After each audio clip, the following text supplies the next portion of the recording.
Right guys, I don't mind telling you, I've been putting this one off because this is not the easiest for me, but apparently it's not the easiest for anybody. So I'm going to show you what I do. Yeah, and the rings that I use from Tom's, so I know they absolutely work. Yeah, that's it really. I mean, I'm a bit uncertain if I'm going to be able to do it on camera. We're going to have a go anyway. So I use the 18 SWG 3.75 millimeters for, you know, this is just for doing the regular hoodoo. And then what I will do is I will cut back to the original video to actually show you how to do hoodoo. That's a good idea. Then for the compass points, so these things here, we're going to use these. These are 16 SWG, 4.45 millimeters. So they've got an AR of 2.78. And then the captured rings inside there, there's actually 2 in there, if you can see. And then 2 of these, 10.68 millimeters. They're 17 SWG wire. So they've got an AR of 7.73. So these are the 3 I use to make the rose. I will now cut back and show you how to do hoodoo. I'll use the existing video so I can actually go off and have a cup of tea now. And I will show you where to go from there. Hopefully I can build one on cam for you. Well, this is just an experiment. We'll see how it goes. Right, so wavy lines going back to previous events. We are doing hoodoo. It looks amazing. It might seem a little bit complicated, but the way I've worked it out is I've got it down to 1 ring move that you just repeat, and I'll show you how. You do it by making 2 chains of 1, 1, and then we're going to sew them up using 1 ring move all the way down. Trust me, it works. It's awesome. The rings we're going to use, 18 SWG. These are 3.75 millimeters. You need a ring with an AR of 3.2. The weave does work from AR of 3 upwards. These are the ones that I've got, and these are the ones that I find work best for me. So, first of all, do 2 chains of 1, 1. I do them the same length, but we'll probably extend when we want to make it longer anyway, so it doesn't matter too much. So to start, take a cable tie and tie on one end, and then do the same on the other one.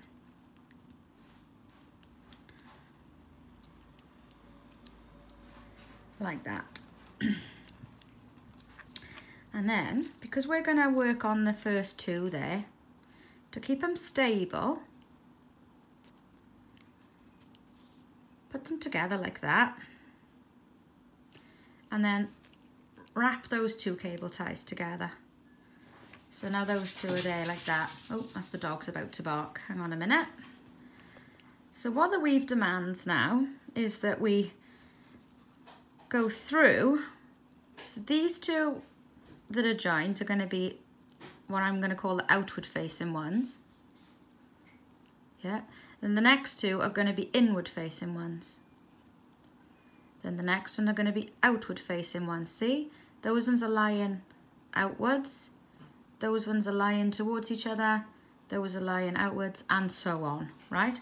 So it's going to be the same move, just on a different section as we go. To put the first one in, I'll show you. And this is the move you want to repeat over and over again. So what this calls for is a ring to go through those 2 outward lying ones, and also through the 2 inward ones. Now when you go up through those 2 and back down those 2, it can be really awkward to close. So the thing I've developed, other people might do it, but this is how I found it works best. I go, hang on, I'm losing my grip. I go into the first inward facing ring, upwards, bring the ring back down through the 2 outward facing ones, right? And then that's the one you also want to go through. Instead of trying to bring the ring round, what I do is I fold it on like that. Got it? And then close them up. There we go. And then that ring sits in there like that. Okay? And if you can do that, and I'm going to show you again lots of times, so don't worry if you didn't get it that time round. It's the same move now, just on the other set. So this time, And make sure you've got that, you're holding it in that formation where you've got outward facing, inward facing, outward facing. So the next one is going to go through the outward facing. So we want to go up through, yeah, back down through the two inward facing ones, and then fold that one, whoops, back onto it like that. And close him up. And then he'll sit like that. And that's your first unit of Hoodoo done. Really is that easy. If you can just get that motion of going up through the one, down through the other two, and then back up. So the next one, we're going through the inward facing. So go between, go up through that one. Hang on, I might be telling a lie. No, I'm not, I just wasn't lying properly. There you go. So you go up through the first one, like that. Down through the outward facing ones this time. And then fold that one back on, like that.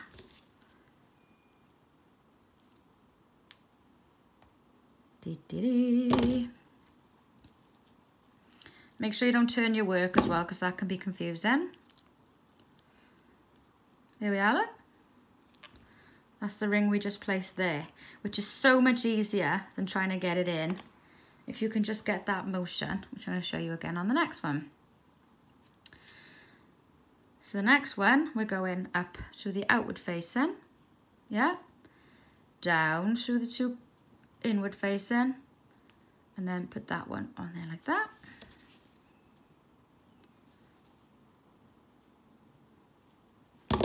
And that ring will sit there. See? And then we're going to do another one. So this one, this time, we're doing through the inward facing. So up through that one, back down through the outward facing, and then fold that one on there like that. And that makes Hoodoo suddenly very, very easy, doesn't it? And that's it. Let's do some more, because it's so much fun. Right, so this time we're doing the outward facing to start. So up through that one, down through those two, and fold that one on there like that.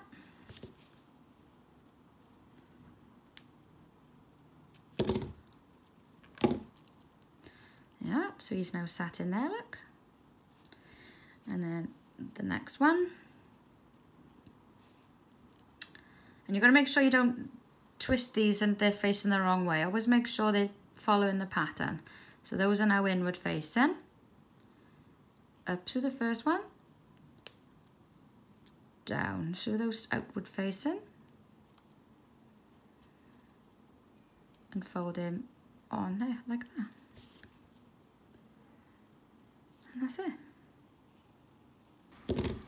So you can use whatever you've got really around the 3 to 3.2, 3.3. Right, so what are we doing now? Next we're doing, what is that noise? Oh, sorry, I don't know what that was there. Right, so next we're going through the outward facing. So up through that one, back down through those two there, and fold him. Oh, got a bit cocky then, didn't I? Do it again. Up through the outward facing, down through the inward facing, and then fold him on there. There you go. Just goes to show it's fiddly for people who've done it often, so don't give up straight away.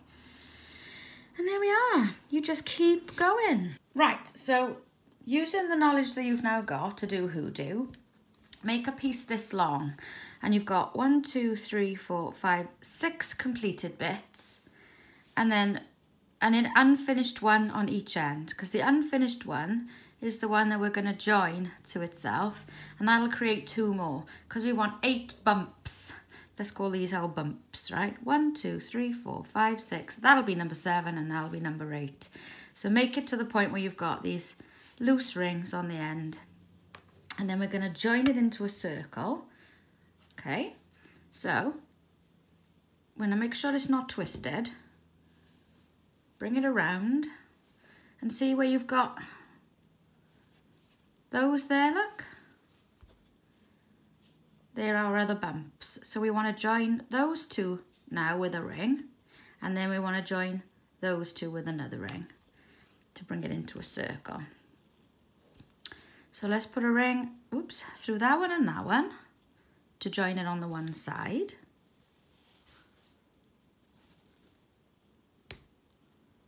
There's the one side. And then we also want to join it. They will flip around, so just, they have a habit of folding the other way. Oh, there we go. Make sure they're folded the right way. So we also want to put a ring in through that one and that one. Oops. Losing control of my rings. So through that one, and then also through that one. If you can hear that noise in the background, that's my cat playing, being mad. Right, so we're joined into a circle. So now we've got that 2.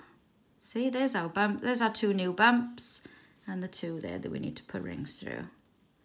In the same way you would just do your normal hoodoo. So, in through that one, down through those ones. It gets a little bit fiddly now, and back up through that one. I'm going to use get my plier in there, or might need my smaller one.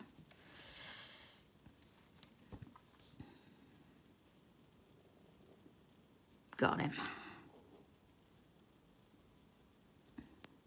There you go, there's one in.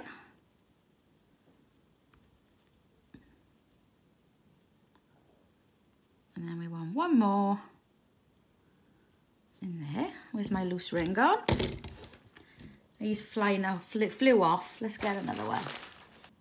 Now this is very fiddly now, so I'm going to go up through both of the inward facing rings, because I can't do my usual trick of folding the ring back, because they're all joined together. So I'm going to instead move that ring out the way, and then I'm going to bring him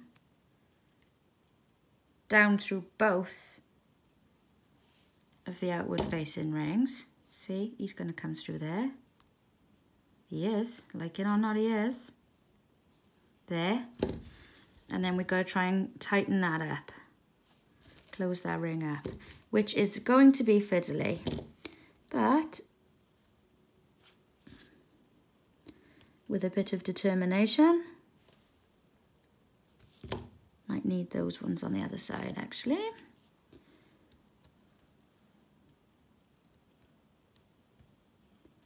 There we go. And he's in. There you go. And now it's joined all the way around. They will flip about, but if you just, what I tend to find is these ones flip and then it doesn't sit as nice. So, trust me, it doesn't look right at the minute, but it will, because we'll straighten it up as we go around. There we go. Ta-da! So now we just need to put the big rings in. Let me just go and get them, because I've left them in the lounge. So yeah, that doesn't have to be as fiddly, getting it into a circle. If you use a larger AR, and you can always practice on a larger ring to get it into the circle. But if you want the eventual finished piece to be tight, then you want this to be as tight as possible, really, before putting in the compass points. So maybe practice on a larger ring and then move to this one. So we're going to put in our 1, 2, 3, 4, 5, 6, 7, 8 compass points now. And they go through the 2 inward facing rings there, and there's 8 points all the way around. Now they are quite tight, so you have to try not to slip and damage your rings. So we want to go in there. So just give it a wiggle. There he is. I said it is quite tight. It's not easy, but if you want it to be really stiff, there you go. And what I normally do is I just twist that then, so the join of the ring is actually in there, just in case it's not 100% neat. And there's 1 in, and then we're going to go around and put all 8 in.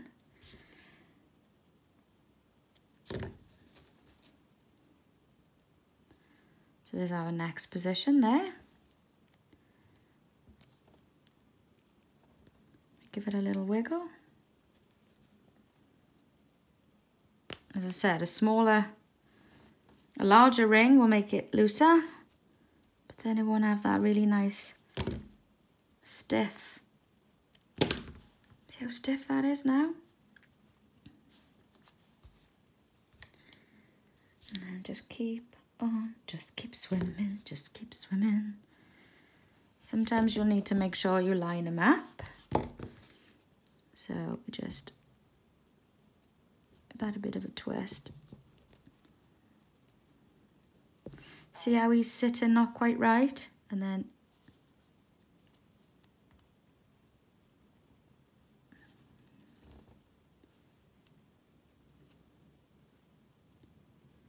I just check what I've done wrong there. There we are.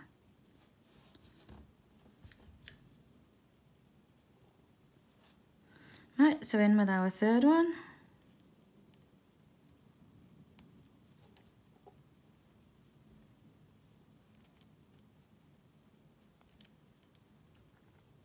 There he is.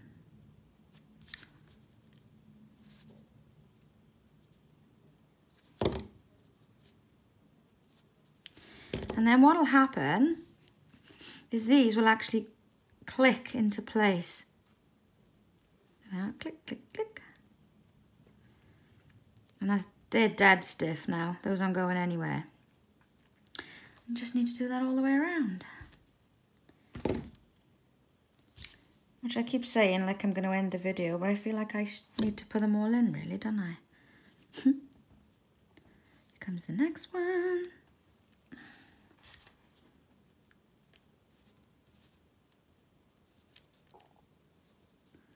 I don't work with 16 gauge very often, so I'm not very good at closing those big bad boys up.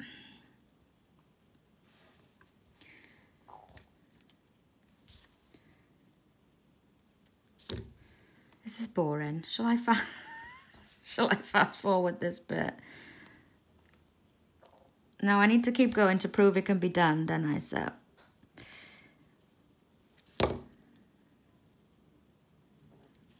there we go. I will just zoom through the next couple.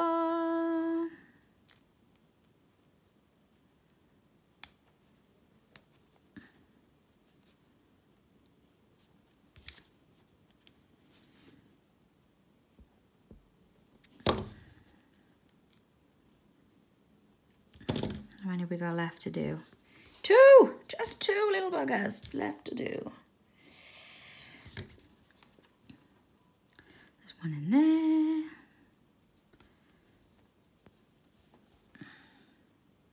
Yeah, so this one really isn't for you if you don't like working with tight stuff. If you haven't got used to holding pliers in a way that you won't scratch your rings. You want to hold them tight enough so that things don't move, because that's how they scratch. But on the other hand, you don't want to squeeze your ring so hard that you mark your ring that way. Just need to find that happy medium. Right, so one last one to do.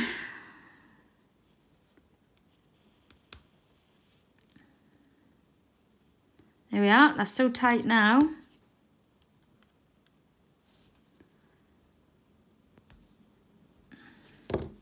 Spin him around to hide the closure. And there you've got it. Then if you go around and you can push, you click, see? Click. Click them in place. Some of them are already clicked. Click. Click. Just go around and check them.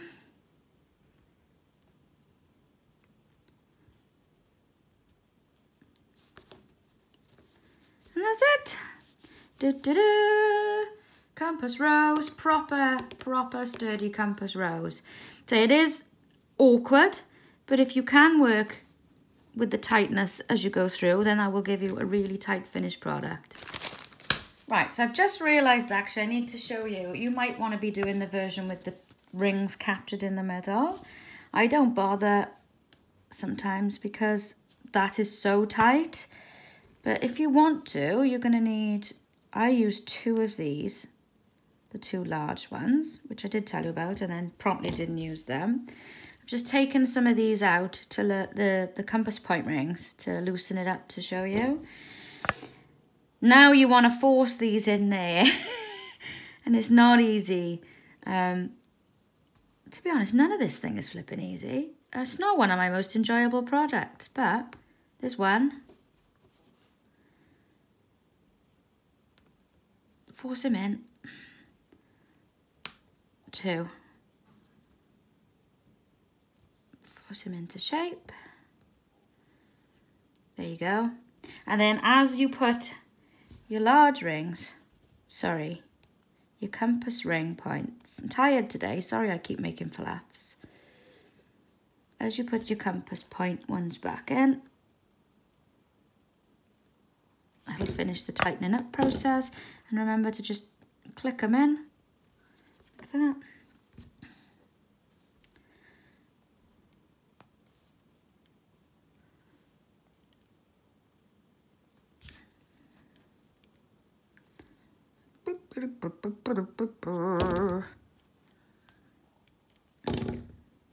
Click.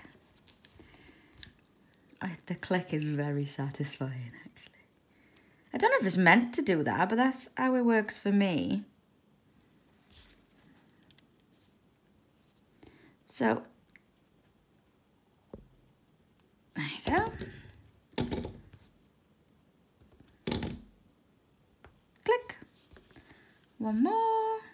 Actually, it does look better with the inner rings in. I think I was being a bit lazy, sorry. It's been a very stressful week. So I haven't done any videos yet. I need to take some general time off, I think. But my silvers have been busy and everything's just been busy. Busy little bee. Right, so go around again and make sure they're all... That one doesn't look clicked in, does it? There we are. Click. Click. Click, click, click. There you go. Yeah, it does look better with the thing in the middle. Sorry, I was being a bit lazy there. But now you can do it both ways. Ta-da! Enjoy!